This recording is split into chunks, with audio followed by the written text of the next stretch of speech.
Hello students, good morning and welcome to chemistry zone. आज कौन सा चैप्टर पढ़ने वाले हो? तो कुछ नया शुरू करने के लिए जा रहे हैं। Today we are going to learn about new chapter redox reactions. Redox reaction word सुनते ही आपको फीलिंग आने लग गई होगी कि ये रेडॉक्स क्या होता है। तो रेडॉक्स वर्ड जो है, it is made up of another two words, red plus ox. Red plus ox means क्या? तो red is nothing but reduction and ox is nothing but oxidation। तो रिडक्शन ऑक्सीडेशन दोनों अगर साथ में होते हैं, रेडॉक्स रिएक्शंस की मैं आपको डेफिनेशन सबसे पहले बता दूं कि redox reaction is a reaction, redox reaction is a reaction in which redox reactions is a reaction in which oxidation and reduction, oxidation and reduction occurs simultaneously। तो जिसमें रिडक्शन और ऑक्सीडेशन दोनों पैरेलल एक साथ में होते हैं, तो वही रेडॉक्स होता है। स्टूडेंट, एक चीज याद रखो हमेशा कि always where there is oxidation, there is always reduction। क्या बोला मैंने? where there is oxidation there is always reduction, यानी जहां जहां ऑक्सीडेशन है वहां वहां रिडक्शन है। ऑक्सीडेशन रिडक्शन को बोलता होगा नहीं शायद, तू जहां जहां चलेगा मेरा साया साथ होगा। आप समझ सकते हो कि रिडक्शन जहां जहां चलेगा, ऑक्सीडेशन उसके पीछे पीछे घूम रहा है, और दोनों जब साथ में होते हैं, redox reaction is a reaction in which reduction and oxidation occurs simultaneously। यानी जहां जहां ऑक्सीडेशन है, अगर उसके साथ वहां पे रिडक्शन भी है, यानी रिडक्शन ऑक्सीडेशन दोनों साथ में होते हैं, तो वैसे रिएक्शंस को हम रेडॉक्स रिएक्शंस बोलते हैं। अब आपके दिमाग का दूसरा क्वेश्चन, क्यों मैडम हमको रेडॉक्स पढ़ना है? इतना कुछ तो हम केमिस्ट्री में पढ़ते हैं, अब ये नया क्यों पढ़ना है हमको? उसके पीछे कोई राज वाली बात है तो यस, आपकी बॉडी में जितनी भी बायोलॉजिकल फिनोमिना है, मतलब जितने बायोकेमिकल रिएक्शंस है, वो सारे रेडॉक्स ही तो है। बायोकेमिकल रिएक्शंस, फिजिकल रिएक्शंस, जैसे रस्टिंग ऑफ आयन देखो, तो रस्टिंग ऑफ आयन भी एक रेडॉक्स है। हम लोग 12th में इलेक्ट्रोकेमिस्ट्री में रस्टिंग ऑफ आयन ये टॉपिक पढ़ने वाले हैं। और स्टूडेंट, ये रेडॉक्स वाला चैप्टर 12th का जो अपना चैप्टर है इलेक्ट्रोकेमिस्ट्री, तो रेडॉक्स और इलेक्ट्रोकेमिस्ट्री दोनों मैशअप करते हैं एक दूसरे के साथ। अगर रेडॉक्स नहीं आता है, तो इलेक्ट्रोकेमिस्ट्री में बहुत सारी चीजें आपको समझ में नहीं आने वाली है। सो बी प्रिपेयर फॉर रेडॉक्स। तो रेडॉक्स और इलेक्ट्रोकेमिस्ट्री दोनों हमेशा आप साथ में मिलेंगे आपको, और दोनों एक दूसरे में आपको यूज करना है। सो जितनी भी बायोकेमिकल फिजिकल फिनोमिना है वो all reactions are redox reactions. They are used in different field like pharmaceutical science, biology, industrial metallurgy, agriculture, etc. Then redox reaction are involved in obtaining household energy, use of different type of fuels for commercial purpose, production of compound like caustic soda. तो ये सारे reaction in short आप समझो ना कि आपके surroundings में जितने भी केमिकल रिएक्शन हो रहे हैं वो मोस्ट प्रोबेबल वो सारे रिएक्शन रेडॉक्स ही है। Most of reactions are redox reactions. चलो इतना वो जानने की जरूरत नहीं है, हम शुरू कर देते हैं कि रेडॉक्स में सबसे ज्यादा पहली चीज क्या है इंपॉर्टेंट।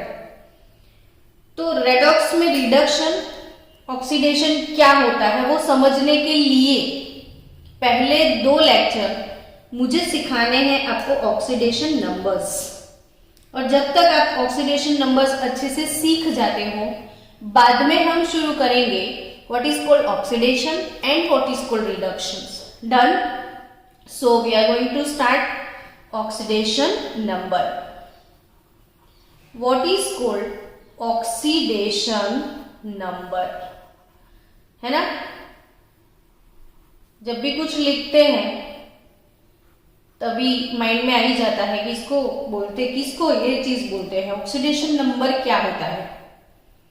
तो जैसे बच्चों, अगर मैंने लिखा है Na+ ऐसा लिखा है, तो इसका मतलब ये हुआ कि जो सोडियम न्यूट्रल एटम है उसके ऊपर चार्ज +1 है। तो Na पर ये चार्ज कैसे आया? Na पर ये चार्ज कैसे आया? सोडियम की बात की जाए तो उसका जो एटॉमिक नंबर है वो 11 है। सोडियम का एटॉमिक नंबर 11 है, यानी बच्चों इसके सेंटर में 11 प्रोटॉन के साथ साथ उसकी ऑर्बिट में 11 इलेक्ट्रॉन है।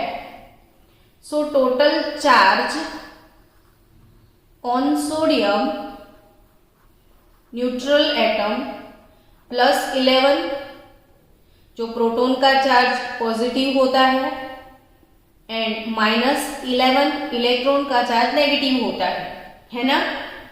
तो positive 11 negative 11 it is nothing but 0। यानी कोई भी न्यूट्रल एटम जो होता है ना वो इलेक्ट्रिकली न्यूट्रल होता है। क्यों? तो इसमें जितना पॉजिटिव होता है उतना ही नेगेटिव होता है। अब जब सोडियम एक इलेक्ट्रॉन लूज कर देता है, सोडियम एक इलेक्ट्रॉन लूज कर देता है, तब उसके पास प्रोटॉन तो 11 होते ही है, लेकिन इलेक्ट्रॉन अब हो गए 10, यानी +11 वर्सेस -10। तो सोडियम हैज चार्ज +1। क्लियर? तो ये चार्ज सोडियम ने कैसे ऑब्टेन किया? तो इलेक्ट्रॉन लूज करके। सोडियम को ये चार्ज कैसे मिला? इलेक्ट्रॉन को लूज करके मिला। यानी you can say that here Na gives Na+ electron. मतलब ये है बच्चों, सोडियम जो कि न्यूट्रल एटम है उसने एक इलेक्ट्रॉन लूज कर दिया और उसके पास चार्ज आ गया Na+। Magnesium gives Mg+2। अब मैग्नीशियम के ऊपर +2 चार्ज है, तो इसका मतलब ये हुआ कि इसने 2 इलेक्ट्रॉन लूज कर लिए। एल्यूमिनियम अगर उसके पास चार्ज +3 है तो इसका मतलब उसने 3 इलेक्ट्रॉन लूज किया। तो जब हम इलेक्ट्रॉन लूज करते हैं, इलेक्ट्रॉन को लूज करते हो, तो जो चार्ज गेन होता है इलेक्ट्रॉन को लूज करके, जो चार्ज गेन होता है वही चार्ज को ऑक्सीडेशन नंबर आप बोल सकते हो। आगे हम पढ़ने वाले हैं। चलो, अगर सपोज Fe+2 है, Fe+2 से अगर हो गया Fe+3, +2 से हो गया +3, समझ रहे हो? +2 से क्या हुआ? +3, यानी ये ऑक्सीडेशन नंबर 2 था पहले, अब ऑक्सीडेशन नंबर हो गया 3। इसका मतलब उसने और एक इलेक्ट्रॉन लूज कर लिया। Mn+4 है और वो हो गया Mn+7। तो इसका मतलब क्या हुआ? 4 से 7 कैसे हुआ? ये पहले 4 था, अब 7 कैसे हो गया? तो आप समझ सकते हो उसने 3 मोल इलेक्ट्रॉन लूज किए होंगे। तो Mn+4 gives Mn+7 +3 मोल इलेक्ट्रॉन। क्लियर? यानी इलेक्ट्रॉन लूज करके जो चार्ज हम गेन करते हैं उसे ऑक्सीडेशन नंबर बोल सकते हैं। और जनरली बच्चों, मैंने अभी जितने भी एग्जाम्पल दिए उसमें आपने एक चीज देखी कि इलेक्ट्रॉन को लूज किया गया है। इलेक्ट्रॉन का क्या हुआ है? इलेक्ट्रॉन को लूज किया गया है। और जब इलेक्ट्रॉन लॉस होता है या इलेक्ट्रॉन लूज होते हैं तो उसे हम ऑक्सीडेशन बोलते हैं। ये सारे रिएक्शन अभी जो मैंने आपको सिखाए वो ऑक्सीडेशन रिएक्शंस है, यानी इलेक्ट्रॉन लूज करने का जो प्रोसेस है इसे ऑक्सीडेशन आप बोलोगे। चलो, इससे ऑपोजिट तो क्या मैडम, इलेक्ट्रॉन लूज करने को ही ऑक्सीडेशन नंबर बोलते हैं अगर गेन किया तो कर सकते हो ना? किसने मना किया आपको? ऑक्सीजन, ऑक्सीजन के पास 8 प्रोटॉन 8 इलेक्ट्रॉन होते हैं, ठीक है? 8 प्रोटॉन का चार्ज +8, 8 इलेक्ट्रॉन का चार्ज -8, तो ऑक्सीजन इलेक्ट्रिकली न्यूट्रल हो गया। अब बाय चांस ऑक्सीजन ने और 2 इलेक्ट्रॉन गेन कर लिए। ऑक्सीजन जो गैसियस एटम है उसने अगर 2 इलेक्ट्रॉन गेन कर लिए तो क्या होगा? तो देखो, पहले 8 प्रोटॉन थे, 8 इलेक्ट्रॉन थे, 2 इलेक्ट्रॉन गेन कर लिए तो इलेक्ट्रॉन हो गए 10, तो +8 -10 यानी चार्ज हो जाएगा -2। तो ऑक्सीजन के ऊपर चार्ज कौन सा आ जाएगा? -2। यानी जब इलेक्ट्रॉन गेन होता है, इलेक्ट्रॉन गेन होता है तब नेगेटिव चार्ज इंक्रीज होता है। जनरली बच्चों, oxygen as an isolated gaseous atom हमको नहीं लिखना है हमेशा। अगर हमें एक्सप्रेस करना है ये वाले रिएक्शन को तो अकेला ऑक्सीजन हम नहीं लिख सकते। Wait for 1 minute.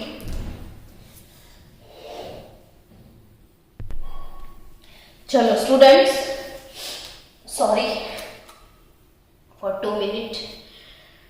ऑक्सीजन जब इलेक्ट्रॉन गेन करता है तो उसके ऊपर नेगेटिव चार्ज आता है।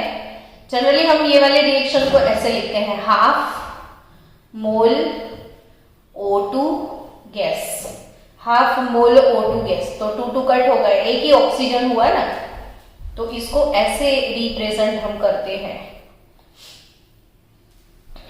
चलो, जैसे हाफ मोल Cl2 गैस मैंने लिया, अल्टीमेटली ये सिंगल Cl हुआ ना, लेकिन लिखते ऐसे हैं। तो हाफ मोल Cl2 गैस यानी एक सिंगल आइसोलेटेड Cl गैस, अगर उसने 1 मोल इलेक्ट्रॉन गेन किया तो you will get Cl minus, you will get Cl minus. यहां पे देखो Fe+3, Fe+3 अगर इलेक्ट्रॉन गेन करेगा तो 3+3 चार्ज है ये, -1 चार्ज इसने गेन किया, +3 -1, यहां पे हो जाएगा +2। ऑक्सीडेशन नंबर +3 से +2 हो गया, ऑक्सीडेशन नंबर डिक्रीज हो गया। आगे हम पढ़ने वाले हैं, ये जिसमें प्राइमरी इंफॉर्मेशन दे रही हूं सब। तो ऑक्सीडेशन नंबर इलेक्ट्रॉन गेन करने की वजह से जो ऑक्सीडेशन स्टेट मिलता है, ये ऐसे मिलता है, वो समझना है कि +3 प्लस इलेक्ट्रॉन +2 हो गया। ये सारे रिएक्शन जो मैंने अभी लिखे हैं वो इलेक्ट्रॉन गेन किया है, और जब इलेक्ट्रॉन गेन होता है तो उसे रिडक्शन बोलते हैं। यहां पे मैंने जो सारे रिएक्शन लिखे थे इसमें हमने इलेक्ट्रॉन लूज किया था। जब इलेक्ट्रॉन आप लूज करते हो तो वो ऑक्सीडेशन, इलेक्ट्रॉन गेन होता है तो वो रिडक्शन। इलेक्ट्रॉन गेन होता है तो भी कोई ना कोई चार्ज तो मिलता ही है ना, सबको चार्ज मिला, तो इसको ऑक्सीडेशन नंबर बोलते हैं। यहाँ पे ऑक्सीजन का ऑक्सीडेशन नंबर है -2, यहाँ पे क्लोरीन का ऑक्सीडेशन स्टेट है -1। समझ रहे हो बच्चों? तो ऑक्सीडेशन नंबर क्या होता है, तो आप सबको पता है कि पीरियोडिक टेबल में जितने भी एलिमेंट है उन सबकी ऑर्बिट में इलेक्ट्रॉन कंप्लीटली फिल्ड नहीं है एक्सेप्ट 18th ग्रुप। तो जो 18th ग्रुप में नहीं है, जो 18th ग्रुप में नहीं है, वो सारे एलिमेंट्स को इच्छा है कि वो 18 जैसे बन जाए, ऑक्टेट क्लियर करना है। तो ऑक्टेट क्लियर करने के लिए वो एलिमेंट क्या करते हैं, तो वो एलिमेंट क्या करते हैं, तो इलेक्ट्रॉन लूज करते हैं या फिर इलेक्ट्रॉन गेन करते हैं, या लूज करने का गेन करने का कोई चांस नहीं है तो वो शेयर भी करते हैं। तो इसलिए ऑक्सीडेशन नंबर का अगर आपको डेफिनेशन लिखना है तो वो डेफिनेशन आप ऐसे लिख सकते हो कि charge obtained by losing or gaining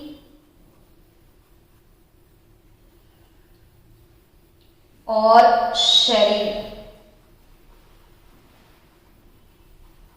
electron is called oxidation number। बच्चों, ऑक्सीडेशन नंबर किसको बोला जाता है, तो चार्ज ऑब्टेन बाय लूजिंग और गेनिंग और शेयरिंग इलेक्ट्रॉन। या तो लूज करो, या तो गेन करो, या तो शेयर करो, कुछ भी करने के बाद जो चार्ज आप गेन करते हो उसे हम बोलते हैं ऑक्सीडेशन नंबर। तो इज दैट क्लियर नाउ? तो चलो वो ऑक्सीडेशन नंबर कैलकुलेट कैसे करते हैं उसको सीखते हैं। अगर मेरे पास H2SO4 है, H2SO4, तो इसमें सल्फर HNO3, इसमें नाइट्रोजन,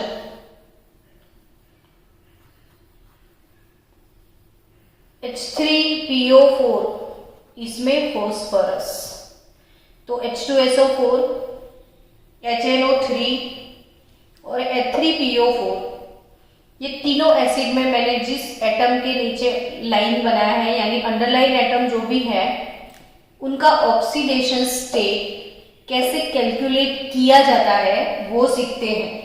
बच्चों, जो छोटी छोटी इंफॉर्मेशन होती है वो भी हमेशा साथ में सीखने की आदत डाल लेना, ताकि आप हर एक चीज को अच्छे से कर पाओ। जैसे मैंने अभी 3 स्ट्रक्चर लिखे, तो ये तीनों का नाम भी पता होना चाहिए, ताकि बार बार आप नाम सोचते रहोगे तो नाम प्रिपेयर हो जाएंगे। H2SO4 sulphuric acid, HNO3 nitric acid और H3PO4 फॉस्फोरिक एसिड। सब में रीक लगा हुआ है, रीक, सल्फ्यूरिक, नाइट्रिक, फॉस्फोरिक। और एक ऑक्सीजन निकाल दो ना तो ये रीक की बजाय रस हो जाए। देखो H2SO3 तो sulphurous acid, HNO2 nitrous acid, H3PO4 phosphorous acid. ये रीक है बिकॉज एक्सेस ऑफ ऑक्सीजन है। चलो हम आगे बढ़ते हैं ऑक्सीडेशन स्टेट की तरफ। सल्फ्यूरिक एसिड में मुझे सल्फर का ऑक्सीडेशन स्टेट कैलकुलेट करना है। अब बच्चों, जनरल जो भी कंपाउंड है उसमें हाइड्रोजन का ऑक्सीडेशन स्टेट हमेशा +1 लेना है, और जनरल कंपाउंड में ऑक्सीजन अगर ऑक्साइड फॉर्म में अवेलेबल है तो ऑक्सीजन का ऑक्सीडेशन स्टेट जनरल हमको लेना है -2। कब नहीं लेना है वो धीरे धीरे अपने आप समझ आ जाएगा। तो यहां पे जनरली हाइड्रोजन के लिए 2 into bracket oxidation state of hydrogen +1, sulphur का जो कि मुझे कैलकुलेट करना है उसके लिए मैं सपोज कर लू X, 4 moles of oxygen, oxygen का लेना है एज एन ऑक्साइड -2। तो कोई भी एटम यहां पे लिखा है, सॉरी मॉलिक्यूल यहां पे मैंने लिखा है, उसके ऊपर कोई चार्ज नहीं लिखा है और कोई भी चार्ज नहीं लिखा है, इसका मतलब ये होता है वो इलेक्ट्रिकली न्यूट्रल है। यानी इसके ऊपर टोटल चार्ज मैंने कुछ भी नहीं लिखा है तो टोटल चार्ज इसका 0 है। So guys 2 + X -4 into 2 8 is 0. So X is nothing but +6. X is nothing but +6. चलो, नाइट्रिक एसिड में नाइट्रोजन का ऑक्सीडेशन स्टेट, यहाँ पे एक ही हाइड्रोजन है, हाइड्रोजन का ऑक्सीडेशन स्टेट +1, नाइट्रोजन का आई तो don't touch know, so it is X, and oxygen के लिए -2, overall 0. So 1 + X -6 is equal to 0. So X is equal to +5. Phosphoric acid 3 into bracket hydrogen का +1, phosphorus के लिए X, oxygen के लिए -2 is equal to 0. तो 3 + X -8 is equal to 0. So X is equal to +5.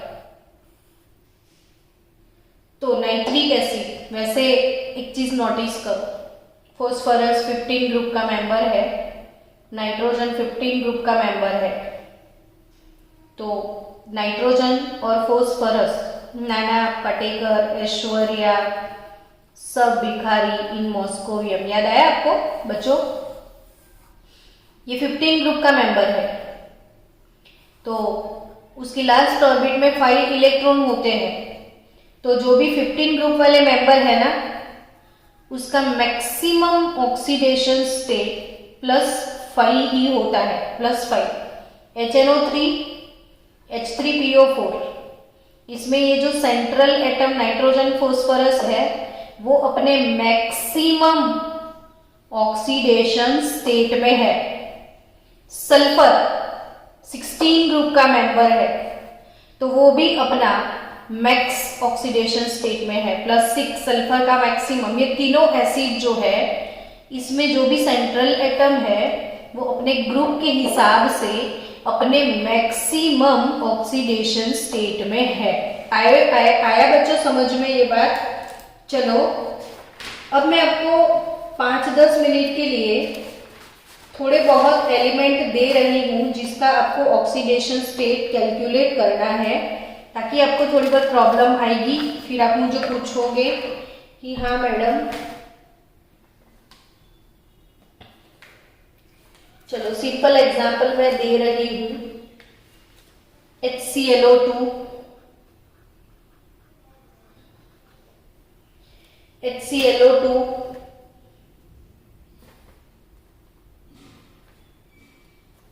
HClO4, HClO2, इसमें Cl का HClO4, HClO3। चलो इसमें Cl का ऑक्सीडेशन स्टेट आप कैलकुलेट करो। Cl का ऑक्सीडेशन स्टेट आप कैलकुलेट करो। फिर CO2, SiO2, SiC, then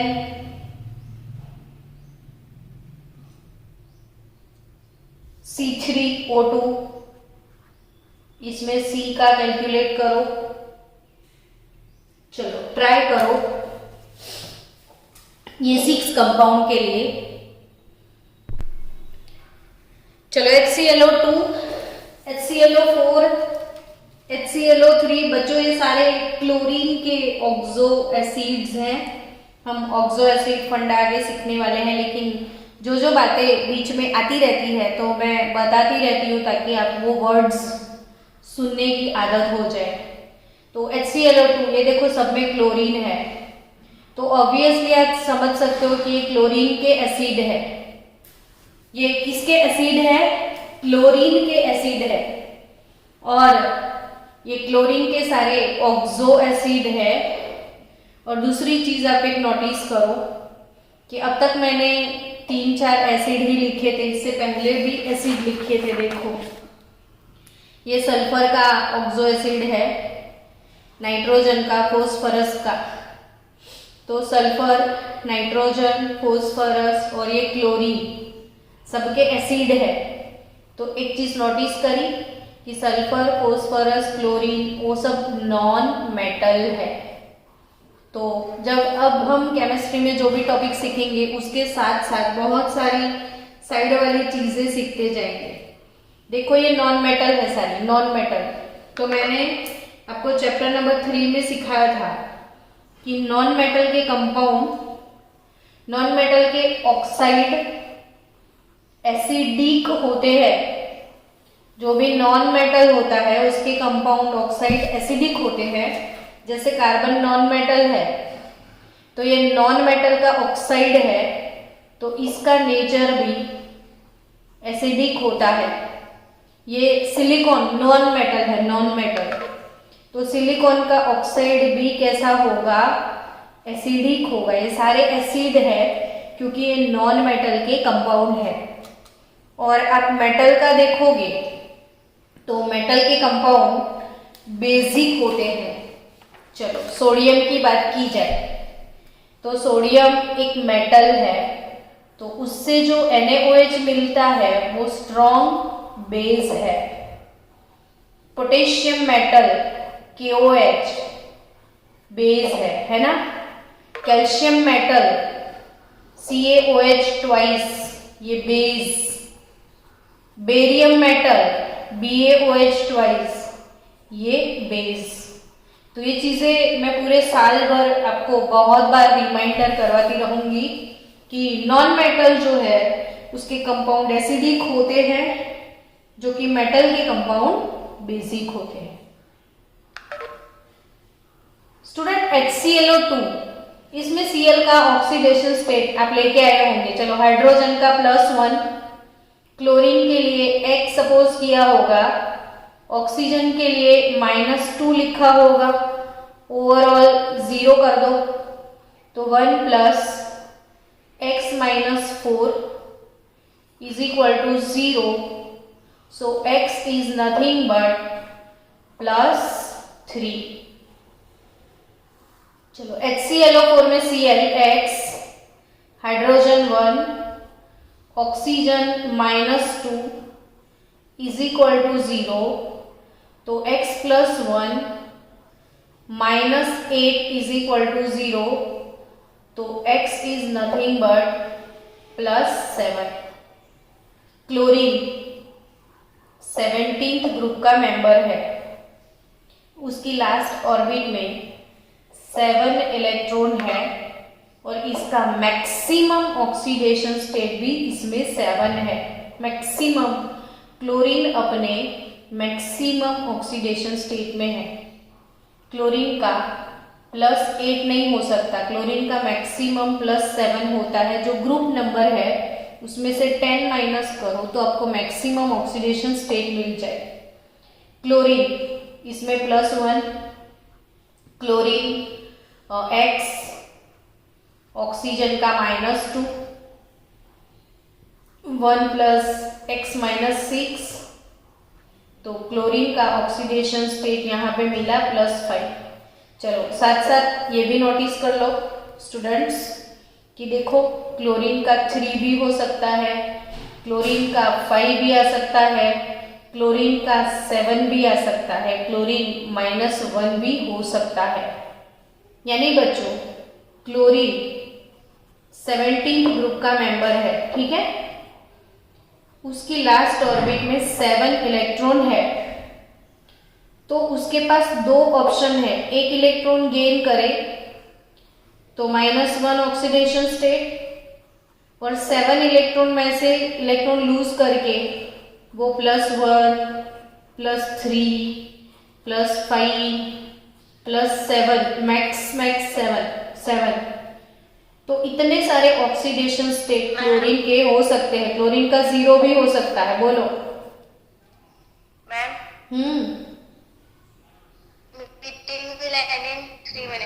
okay, यहाँ पे आप समझ रहे हो ना बच्चों कि क्लोरीन, आपने तो अब तक जब छोटे थे हमेशा ऐसा ही सुना होगा कि क्लोरीन का तो -1 होता है। आज आप देखो क्लोरीन का -1 भी हो सकता है, 0 भी हो सकता है, +1, +3, +5, 7, 3, 7, 5। अगर HClO है तो इसमें +1 भी होगा। यानी इसका जो मैक्सिमम है +7, मिनिमम -1, मैक्सिमम +7 क्लोरीन का, मिनिमम -1, और -1 से लेके +7 के बीच में ये बहुत सारे ऑक्सीडेशन स्टेट गेन कर सकता है। कार्बन डाइऑक्साइड की मैं बात करूं तो carbon X +2 into bracket oxygen -2 = 0। तो x is nothing but +4। Silicon के लिए x +2 ऑक्सीजन -2 = 0। तो x इज +4। समझो फिर से, कार्बन का ग्रुप कौन सा? 14। सिलिकॉन का ग्रुप कौन सा? 14। तो 14 ग्रुप वाले मेंबर का मैक्सिमम ऑक्सीडेशन स्टेट +4, यानी CO2 में C अपने मैक्सिमम ऑक्सीडेशन स्टेट में है, SiO2 में Si भी अपने मैक्सिमम ऑक्सीडेशन स्टेट में है। C3O2 आगे हम पढ़ने वाले हैं स्ट्रक्चर के साथ। कार्बन सबऑक्साइड X सपोज कर लो तो 3x प्लस ऑक्सीजन के लिए -2, तो 3x -4 is 0, so x is nothing but 4/3। Oxidation state ऐसे फ्रैक्शन में भी आ सकता है, और फ्रैक्शन में क्यों आता है उसके लिए कल पूरा एक लेक्चर होगा, एक पूरा लेक्चर होगा ऑन फ्रैक्शनल ऑक्सीडेशन स्टेट। सो अभी के लिए अब समझो कि माइनस भी आ सकता है, 0 भी आ सकता है, प्लस भी आ सकता है, फ्रैक्शन भी आ सकता है। डन। तो इतने ऑक्सीडेशन स्टेट तो आपको समझ में आ ही गए हैं। चलो और एक बात मैं बोलूं, नाइट्रोजन NO N2O, चलो students, NO N2O N2O3 N2O4 N2O5 NO N2O NO2, ये नाइट्रोजन के जितने कंपाउंड आपको दिखते हैं सब में नाइट्रोजन का ऑक्सीडेशन स्टेट फाइंड करो, और कमाल की चीज देखो, नाइट्रोजन के ऑक्साइड्स है ये, और कितने सारे ऑक्साइड्स अवेलेबल है ये चीज भी आपको देखने को मिलेगी। नाइट्रोजन के ऑक्साइड्स है NO2 NO N2O N2O3 N2O4 N2O5। तो नाइट्रोजन के ऑक्सीडेशन स्टेट देखो, NO, इसमें नाइट्रोजन का +2 निकलेगा, NO2 उसमें नाइट्रोजन का ऑक्सीडेशन स्टेट +4 निकलेगा, N2O इसमें नाइट्रोजन का ऑक्सीडेशन स्टेट +1 निकलेगा, N2O3 +3, N2O4 इसमें नाइट्रोजन का ऑक्सीडेशन स्टेट +4 है, N2O5 इसमें +5 है। यानी देखा आपने बच्चों, नाइट्रोजन +1 +2 +3 +1 +2 +3 +4 +5, कितने सारे ऑक्सीडेशन स्टेट में है, उसका मैक्सिमम 5 होगा। 15 ग्रुप का है ना। नाइट्रोजन का तो आपको 0 भी मिल सकता है, नाइट्रोजन का -3 भी मिल सकता है, क्योंकि मैक्सिमम +5 है। अगर 3 इलेक्ट्रॉन गेन कर लिया तो भी ऑक्टेट, तो नाइट्रोजन का तो -3 -1 भी आपको अवेलेबल है ऑक्सीडेशन स्टेट।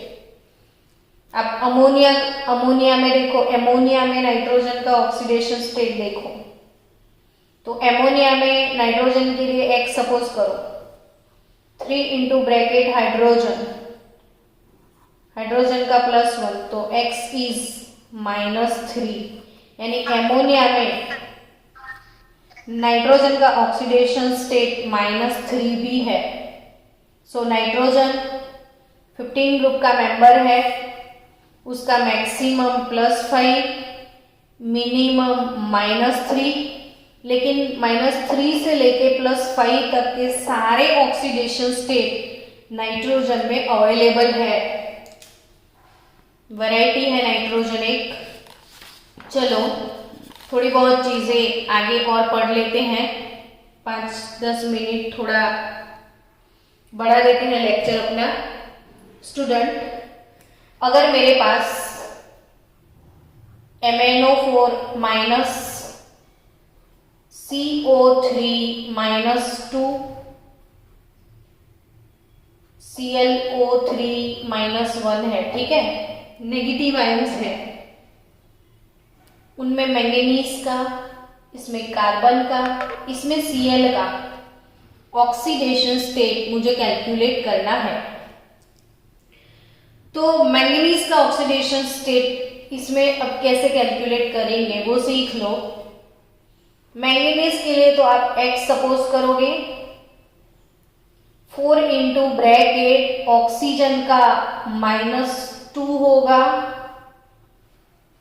और ओवरऑल चार्ज ये वाला आयोनिक स्पीसीज है उसके ऊपर ओवरऑल चार्ज है।